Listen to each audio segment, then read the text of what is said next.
Okay, so here's the deal. You've just woken up on a Saturday morning. You've done your morning routine, you've done your chores, and you're ready to just take a day and veg on the couch. So you grab your controller and you boot up your console to start playing some games. The game starts, it's a pretty solid opening tutorial, it drops you into the middle of a mysterious setup. You're playing as a character looking for someone, and you got a whole posse behind you to help you out. But you don't really know why you're looking for them yet.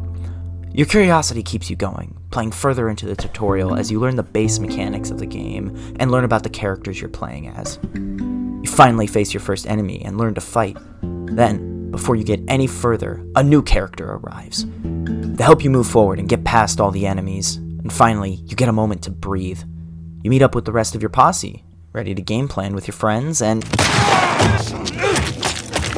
Whoa, wait a minute. You're playing as the villain? Now we're switching perspectives to the child of the guy you just killed. Okay, it's a revenge story. Alright, easy enough, fine, let's go. We can hunt down these assholes that killed our dad.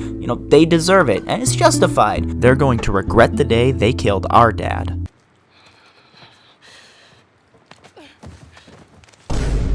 Okay, so maybe this revenge mission is taking us a bit too far, having a bit too much of a toll on us. It's straining our relationships, and we're inflicting a lot of damage on these people. Maybe we should just... Shit.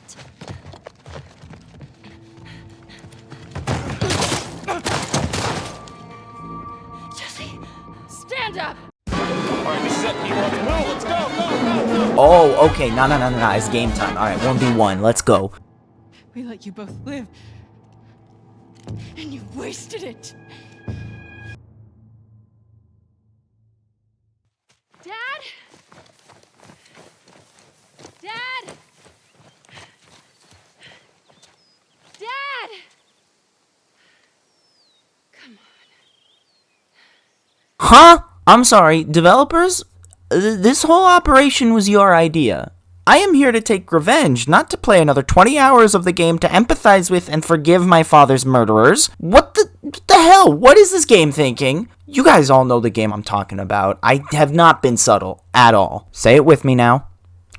Sifu.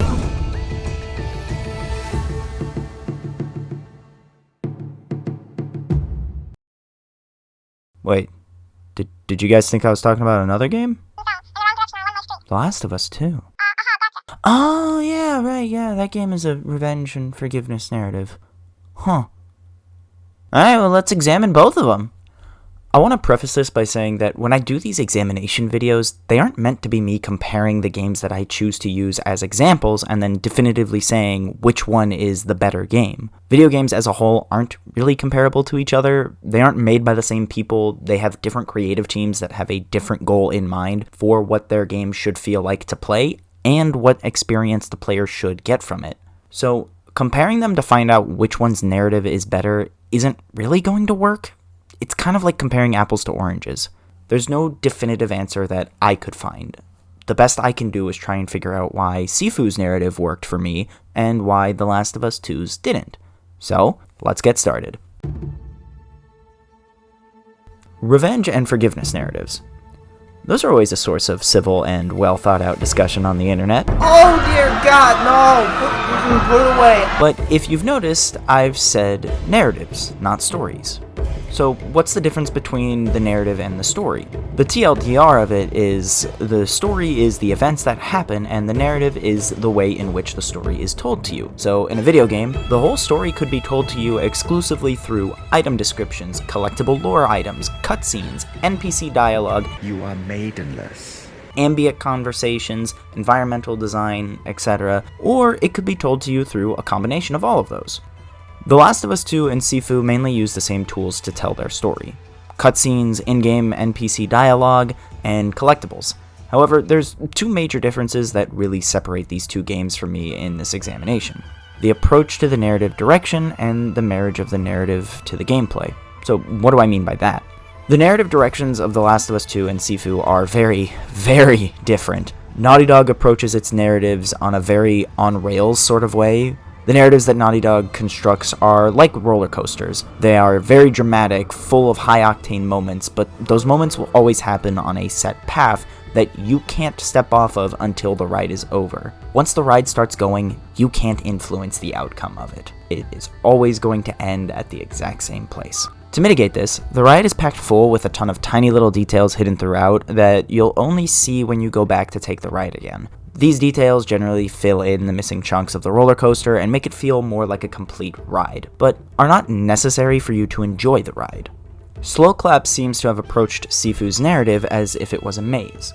There's one set start point and then an exit point, but how fast you find the exit is dependent entirely on if you are paying attention to the clues of the maze, to what hints the creator left behind for you to unravel and use to solve this puzzle so you can find the true ending. These hints are all given to you in your first attempt so that repeat playthroughs shave your time off, but it also reveals to you that what you thought was the exit of the maze is actually only the halfway point. Think of it like the beginner maze that transitions to the expert maze.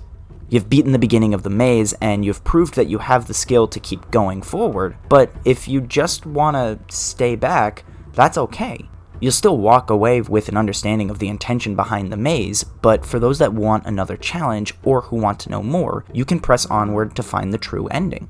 Now, it's very important to remember that, like many things in game design, neither of these two approaches is superior to the other. Each can work when you have the right team behind them. There's many games that take the on-rails roller coaster approach to game narratives and succeed with them. Some of the best examples of these that I've played are Santa Monica's God of War duology, Bungie's old Halo quadrilogy, Devil May Cry 3 and 5, I've only played those two, so sue me, Diablo 2, the Sly Cooper series, and Celeste. Just like there are plenty of games like Sifu that take a much more hands-off approach to game narratives and succeed with them. More good examples of these from games that I've played are Hades, basically any From Software game, Lies of P, and Hollow Knight. So if both can work with the right team behind them, what is the reason that Sifu hit better for me than The Last of Us 2? Well, this is where the marriage of gameplay and narrative comes into play.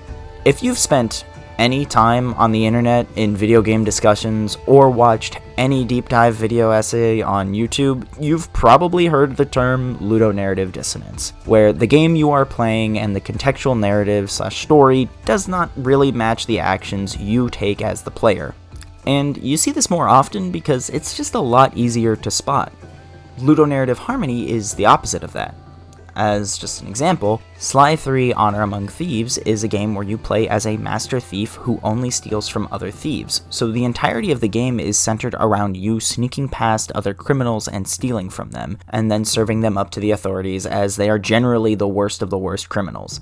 Sly never goes out of his way to hurt any innocent party, only the people who actually do steal from the innocent. And given that Sly is a thief first, the game rarely features missions where you have to fight off a bunch of enemies as Sly. Most of his missions are entirely based around you avoiding detection, pickpocketing other enemies, and just climbing around and getting through into places. When it comes time for combat, it's either because you were spotted by an enemy or you are playing as Murray, the muscle of the group.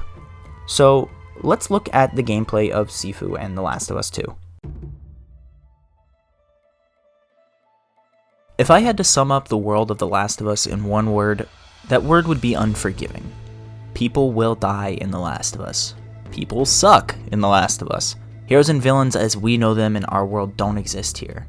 In this world, if you are alive, you are a survivor, and the one thing that every survivor has in common with each other is that they are the hero of their own story. This world and the view of the survivors is what informs the gameplay of the series as a whole. Kills are brutal and savage, blood and gore is front and center, bullets are scarce, so crafting, salvaging, and stealth is your main route to success. Using a bullet is a choice that might come back to haunt you in a later encounter, or if you are like any other gamer, you will never use that bullet because what if you need it later and that choice ends up making the game even harder, just like how it might be in the game world for the characters. For the most part, this approach to The Last of Us 2 and its combat works. Ellie and Abby's attack animations are messy and wild, reflecting the anger driving both of them. It harmonizes very well with a game whose narrative is currently focused on the main characters getting revenge or working through the aftermath of a hollow revenge. Per the opening of this video, The Last of Us 2 takes us and Ellie on a roller coaster ride of revenge through the first half of the game and forgiveness in the second half. At this point of the game, in Ellie's eyes, a new person, Abby, came in, killed Joel in front of her, and robbed her of her chance to make up with him and repair their relationship after they had a falling out. As a Jak and Daxter fan, this whole sequence makes me very happy. She is really, really pissed off. Yeah, fuck that guy in particular. Specifically him. And nothing is really going to stop her from getting her revenge. There's no holding hostages and questioning them for more information in the combat. It's just kill or be killed and executions. Ellie is just lashing out in anger, and that is all that is driving her. She even refuses multiple times in-game to really engage with Dina in conversations about what they are doing. Ellie needs all of this violence, for better or for worse, to process her grief. There's very little dissonance throughout these 3 days we play as Ellie. All of her goals are very singular, and there's not much of a reason for her to let someone go because A, she is very, very angry, B, most of her kills are self-defense because these guys are also trying to kill us, and C, my little goblin gamer brain is trained to kill everything in video games on sight because it's all fake and I'm secretly a serial killer lying in wait. While we are shown how Ellie is beginning to doubt her course for revenge after killing Nora, there's no real reason for the game to let us spare anyone because Ellie still wouldn't spare anyone at this point. These people are just obstacles to her goal and we must take them out. However, everything changes when Ellie accidentally kills a pregnant lady. This is the moment that hits Ellie like a truck and sends her back to abandon her search for revenge, and the gameplay follows suit because this is when we switch to Abby's section of the game. Abby's half of the game, just like Ellie's, doesn't really give you many options to spare anyone. In fact, Abby's section is far more action-oriented than Ellie's. Where Ellie's playstyle needed to be tactical and smart with well-placed traps and stealth play, Abby uses her own physicality and just complete Hulk rage to her advantage. God, I wish that were me. The combat hits another level of brutal with her animations, and I am absolutely here for it. It also showcases how Ellie and Abby deal with their problems. Ellie's playstyle, as I said, is much more evasive focused. Straight out confrontations with people can be effective, but Ellie is at her strongest when she is attacking the problem from every angle except head on. Her whole skill tree is designed around building traps and explosives to distract enemies so she can take them out. It harmonizes with how Ellie faces her issues. She never confronted Joel directly about her suspicions for 5 years until she got her own confirmation in a roundabout way through a tape recording, and she constantly dodges any talk about Joel, seen in both in-game dialogue and in Ellie's journal. Abby's playtime is also nicely harmonized because Abby takes things head on. She goes right for the problem and swings for it. She has a whole skill tree dedicated to killing with her pythons. Momentum is a crazy fun ability and also a showcase of Abby's character where once she gets the ball rolling after a melee kill, the next becomes easier and easier for her. However, it can still be really hard to get the momentum going. That first kill, that first step to being better, is the hardest part, but once it's taken, the rest are easier. Abby's section still starts out with her being angry because even though she got her revenge on the person who killed her father, she is still tormented by her own dad's death. She still hasn't been able to move on from it, and that informs her gameplay through the rest of the game. Abby's half of the game, everything she and the player is supposed to do in gameplay is pretty much harmonized. Yes, even the boss fight against Ellie. Because even though the game may not have convinced the player to be on the side of Abby during that fight, Abby fighting Ellie is still exactly what the character in this narrative would do. Now, fast forward to the end of this boss fight, past a few concussions, bullet and arrow wounds, and a broken arm that's nothing that a bandage around the arm can't fix, and the roller coaster has taken you to the home stretch of the game. Ellie has traveled all the way to Santa Barbara, leaving Dina and their son behind, just so she can find closure with Abby. Don't believe me? Pause the video and read through all these lore entries in Ellie's journal. They are really an excellent bit of narrative design to emphasize just how much Ellie needs closure for all of this, but also just how confused and conflicted she is about hunting down Abby. After fighting through a band of slavers to get to her, Ellie comes face to face with Abby and forces her to fight. And for one last time, the harmony is there, because Ellie needs closure for what happened to Joel, and fighting the person that killed him is that closure.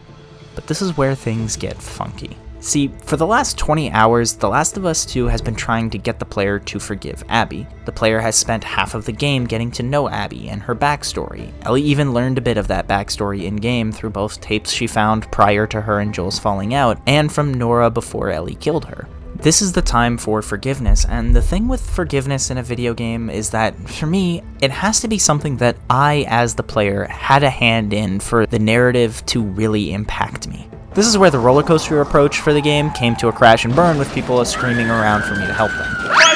However, as I sat there watching Ellie choke and drown Abby to death, despite me having read through every single lore entry and understanding everything that I could about Ellie's choices here, I felt nothing for this moment because I wasn't choosing to do anything here. Even as I watch Ellie have a flashback to Joel that is the catalyst for her to forgive Abby and let her live, I felt like the truth, strength, and impact of the ending was taken away from me because I didn't have a hand in it. And this is what Sifu does incredibly well in its narrative. Sifu has a very similar structure to The Last of Us 2. We start the game with our father figure being killed by a gang of mercenaries, and with the main character seemingly killed before our eyes before being resurrected by a talisman. And now they have resolved to train and avenge their father. We have a hit list of people to hunt down, and we are going in order to each of them, starting with the guy who went to the Anakin Skywalker School of Kung Fu. The gameplay of Sifu is not only some of the best melee combat I've ever played, but it's also a system that harmonizes perfectly with the narrative goal of the game. Every attack is quick and brutal, but it's also controlled. There's no wild strikes done in anger like how Abby and Ellie are portrayed. There's very little dialogue in Sifu, especially for our character, so most of the characterization for them is done through their animations and moveset. And even when the game presents us with dialogue choices, the option given to us are very short answers. We can either ask for more information about the level, or we can just tell everyone to shut up and take these hands. From everything we are shown, this is a character who has a very rock-solid control of themselves. No punch is out of line, no emotions escape them when in combat or in dialogue. Finishers are quick and to the point. There's rarely anything that's excessive. Even with the bladed weapons that you can pick up, finishers are quick. No one suffers any more than they need to. And then in the cutscenes, there's only 2 times where they let their emotions show, and it's with the first boss, Anakin's lesser-known Padawan Fajar, and then Yang, the final boss who is the one who killed our father. The character may be angry as they cut a path through every person they see, but they are very much in control of their emotions at every point. Everything in this narrative tells us the story of a kid who lost everything and sees only one way to get it back. I have spent 8 long years preparing for this. The one time I liked when it was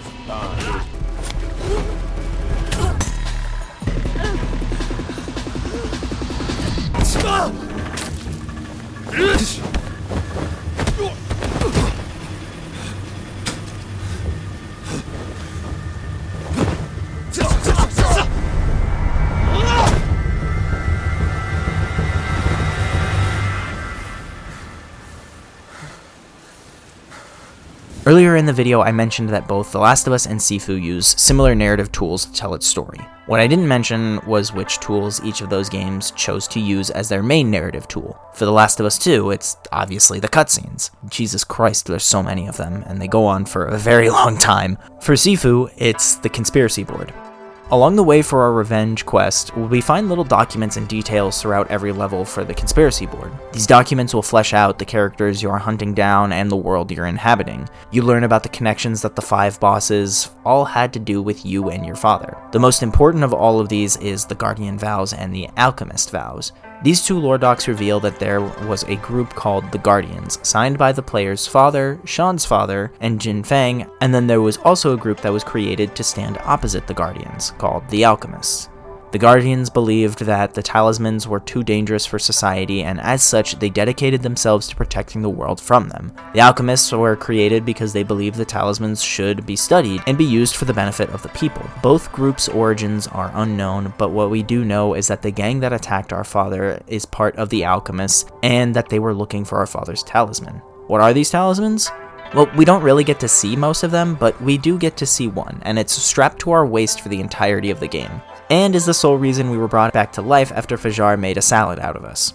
The way the talisman works is that it can bring the user back from death, but every time it does, you age. Sifu starts off at age 20 with a full health bar. Upon your first death, you turn 21. Congratulations everyone, go grab a drink. And grab a death counter while you're at it. Then, when you die again, you grab another death counter to add to your 1, and then now you're at age 22. The game adds your age to your death counter, so instead of 22, you go to 23 on your second death. The death counter goes up to a total of 10, and every time you enter a new decade of life, a ring on the talisman breaks and your health gets smaller and your attacks become stronger. When the rings of the talisman completely disappear, that's it. Your run is over and you die. When you complete a level, you continue on to the next level as the same age as you finished. The Guardians make a specific note about how the talismans were created to corrupt, that their malevolence and the power is too strong to be used, and that the Guardians must always serve, train, and recruit disciples to carry the burden of protecting the people and the world from corruption. We can see this corruption with our talisman through its toll on our body and how it allows us to continue our journey for revenge even after death. It blinds us to the true path to enlightenment. Every level of the game reflects the boss that we fight and showcases a specific part of them that is either lacking or a negative trait that they all exemplify, and what is going through our head as well. Fajar has the wood talisman and is lording over a section of the city and just selling a bunch of drugs to everyone in there. He doesn't have the humanity to see what he's doing to these people, nor does he really care. Sean holds the fire talisman and runs a nightclub as a front for his own school of martial arts, based on a twisted version of his father's teachings. He holds a very might makes right and strength conquers all approach to combat and has no respect for anything else. Kuroki holds the water talisman and runs an art gallery dedicated to herself and her past. Every guard makes a note of how Kuroki is leaving the life of violence she once had behind and wants nothing to do with it, yet at the same time, we can see that she has made it all public in an art gallery, a place where people come to judge the actions of others. Kuroki feels guilty for all she's done and wants to be judged for it, but lacks the wisdom to let go of that guilt as she still lets her more violent sister come out through her. Jinfeng holds the metal talisman and used to be a member of the Guardians, but she betrayed her fellow Guardians and joined Yang to hunt them down and kill them to further her own gains. She became the CEO of a major corporation, putting up a front of being a philanthropist who cares about the community while she sends out her hitmen all over to get whatever she wants and does it all secretly to avoid justice for what she's done. Yang holds the Earth Talisman and runs a healing sanctuary. He used to be something of an older brother to the player character, but then he left when his wife and daughter got sick, and he is the one who led the attack on our father. Yang heals the people who come into his sanctuary, but it's not done for any sincere reasons. It's done out of spite and anger. It's all done to prove the Guardians were wrong, since that's all he has now. We cut through each of them for revenge. No one survives our wrath, not even Yang. And we don't hesitate for a second. Not through any of it. And that's when we're shown this.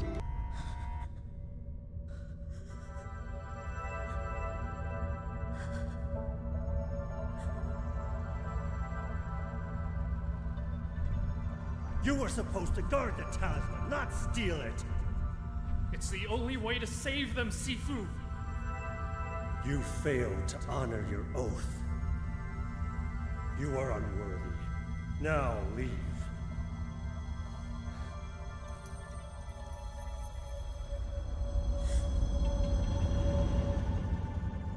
He who has Gong Fu and Wu De makes the other know he can break him.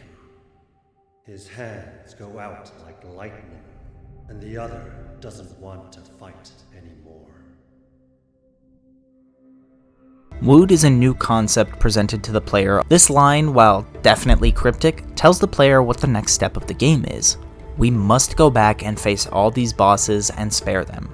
Prove to the game that you can beat the bosses. Show your mastery over the combat, the enemies, and the bosses. Teach the people who killed you the moral value that they are missing, and most importantly, mastery over yourself to get the true ending. Forgiveness is a really hard thing to do, and when it comes to games, it doesn't get any easier. When someone has wronged you, it can be really hard to forgive them for what they did to you. It takes a lot of self-control to not lash out at the person responsible for your pain, and in video games, it takes even more self-control to spare an enemy after you've spent about 20 to 40 hours killing every single living thing in sight. If your action game is going for a forgiveness theme, you sure as hell better be ready to give the player the option to forgive. And this is what Sifu does so incredibly well. To spare the bosses, you have to break their posture bars twice, a feat that is already extremely challenging as not every boss has a moveset that is easy to parry them and break their bar. You have to know their movesets and weaknesses inside and out to break the bars. And once you do, you have to resist the gamer urge to press those two shiny red candy apple-like buttons that would erase the boss's existence. But it doesn't end there. The finisher takedown prompt is still displayed here because even when you go to forgive someone for what they've done, that doesn't mean you still can't lash out. You have to have control over your gamer brain here, otherwise you will kill the bosses and have to do the whole level over again. Believe me, it's not fun.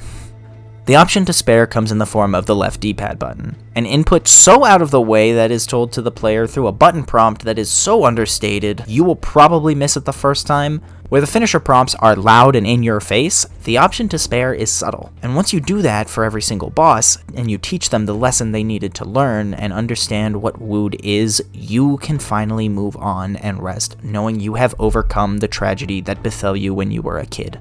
So, did I spend a lot more time in this video talking about Sifu instead of The Last of Us 2? Yes, I did. And the main reason is how much Sifu's narrative stuck with me. Yes, The Last of Us 2 avoids plenty of ludonarrative dissonance and has a lot of elements in its narrative design to complete the package as a whole, and that adds to the story. However, as Ellie returned to the house she shared with Dina and their son, seeing it completely empty like how Dina said it would be if Ellie left to get her revenge, and witness Ellie's struggle to play the song Joel first played for her on the guitar, I felt nothing. The second the credits finished rolling and I turned off my PS5, The Last of Us 2's narrative didn't last more than a second in my mind. Honestly, its sections of this video were harder to write even after I replayed the game for this because the lack of choice in the act of getting closure for Joel and forgiving Abby made the moment lose any and all impact it could have had on me. Sifu gave me that impact. Every single aspect of Sifu is carefully crafted around the central core of Wood, of showing you are better than the people who wronged you in a way that teaches them a lesson in morality. I had to make the conscious choice to spare these bosses, and let me tell you, man, sparing Kuroki was the hardest thing ever because this bitch with her twirly-whirly sharp stick and impossible to read telegraphs that made what should have been a 5-minute fight last 3 hours cost me about $70 when I made a new window in my room. Sifu leveraged the emergent power and power of choice in video games to enhance its own narrative, making the moment where I reach the top of that mountain after sparing Yang something so special that I will remember for years to come as one of my all-time greatest video game endings.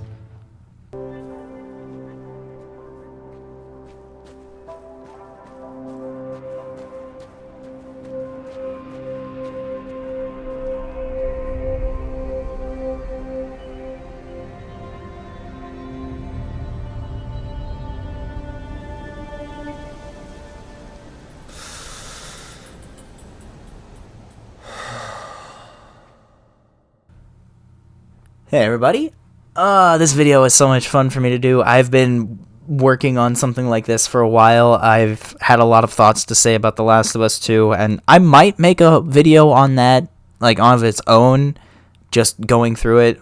But I don't know, who knows.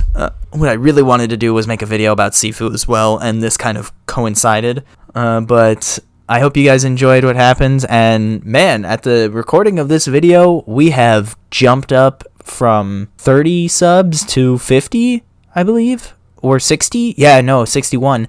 And man, that's wild. And my last video, actually, at the recording of this video, has like 550 views. So who knows? Maybe by the time I finish this video, it'll be at like 1K. That'd be sick.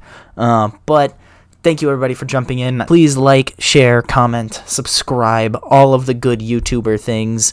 And if you want, go check down the description below and jump into the Discord. It is the Fancy Banana Enjoyers, and we have a good time talking about games, nerd crap, a lot of Spider-Man stuff. We're comic nerds. But yeah, jump on in. We have a good time, and thank you all for watching my videos.